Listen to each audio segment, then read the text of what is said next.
যেমন হাবিবুর রহমান এ দুনিয়াতে নাই। 6 জানুয়ারির রাত আপনারা ফেসবুকে হোয়াটসঅ্যাপে দেখতেন এমনই মারাত্মক অ্যাক্সিডেন্ট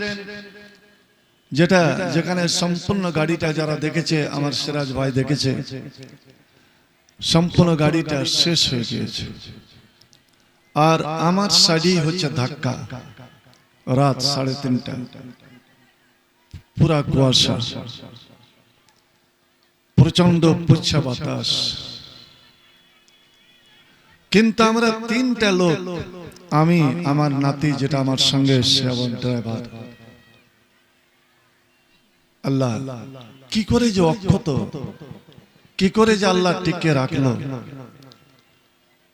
কোনো ভাঙা ফোটা কিছু না, ফাটাফুটি কিছু না, কিন্তু গাড়িতে যে আছড়ে হলো তাতে যে পিছন সাইডে ধাক্কা, এই ধাক্কাতে বুঝতে পারছি আমার মারাত্মক ভিতরে ক্ষতি করেছে।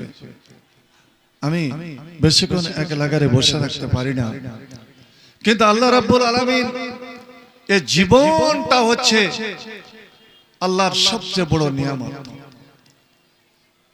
এই জীবনটাই হচ্ছে আল্লাহর সবচেয়ে বড় নিয়ামত। ওয়াক্তানিম খামসান কাবলা খামসিন, নবী বলছেন তোমরা 5টা জিনিসকে খুব গনিমত মনে করো, দামি মনে করো, ওর দাম দাও, ওর দিকে লক্ষ্য দাও, তাওয়াজ্জু দাও। কারণ তার পিছনে পিছনে এমন 5টা জিনিস ছুটে আসছে যে তুমি তখন এই 5টা জিনিসকে পাবে না। তার মধ্যে হায়াতাকা কাবলা মাউতিকা, মানুষ তুমি যে বেঁচে আছো, এই যে তোমার জীবন, এই জিন্দেগিটাকে, জীবনটার তুমি দাম দাও, জীবনটাকে তুমি সহি পথে তুমি চালাও, সহি পথে চালাও। কারণ কখন যে মরণ এসে তোমাকে চেপে ধরবে তুমি জানো না, কখন কোন টাইমে কোথায় যে তুমি মারা যাবে ভাইজান, এটা কেউ জানে না। আমি যেখানে জন্মেছি ওখানেই যে মরব এটা কেউ বলতে পারে না। চিন্তা করেন তো,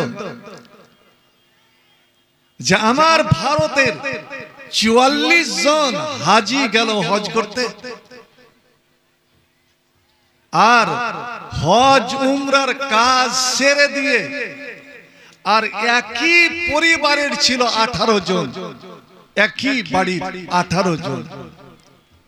মদিনা যাওয়ার পথে গাড়ি অ্যাক্সিডেন্ট, এবং সম্পূর্ণ গাড়িতে আগুন লেগে গেল। 44 জন একই সঙ্গে, একই গ্রামে, আর একই পরিবারে 18 জন। কত বড় দুঃখের।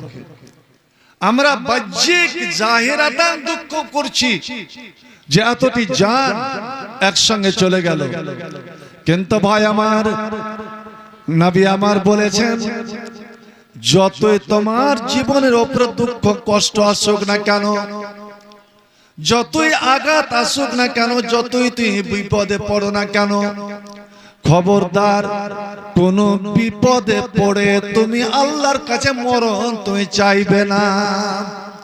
আল্লাহ তুমি আমার মরণ করো। পেটে খুব কামড়, চিকিৎসাতে লাভ হয় না, আপনি আর সহ্য করতে পারছেন না, আল্লাহ তুমি আমার মরণ করে দাও, আমি মরে যাই।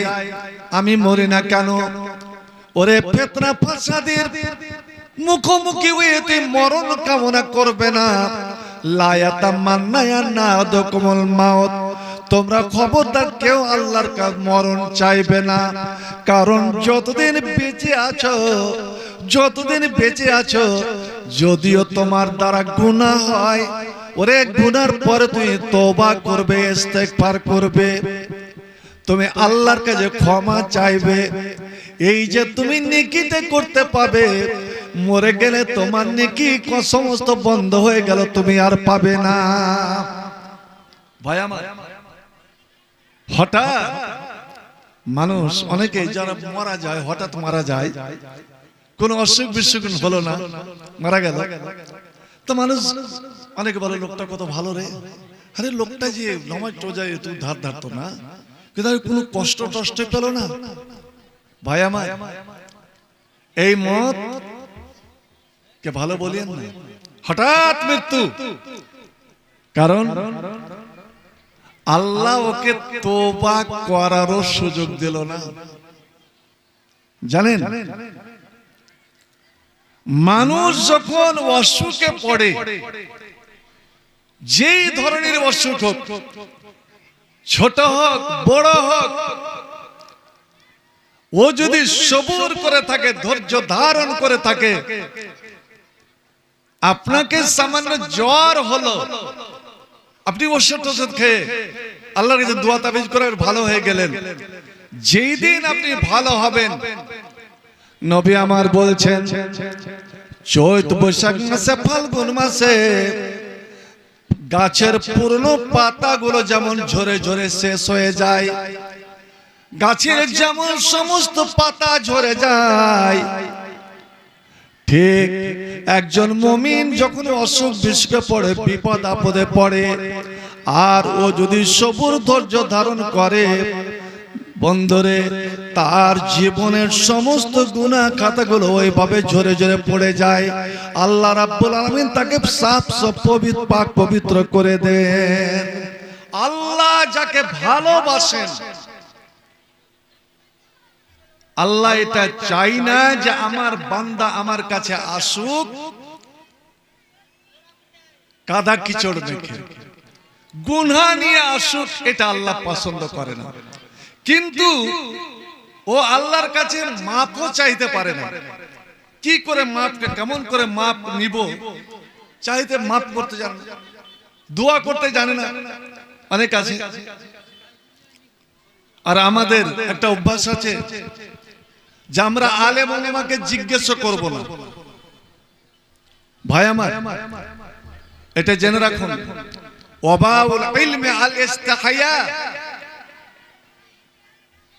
ইলম জ্ঞানের অসুখ।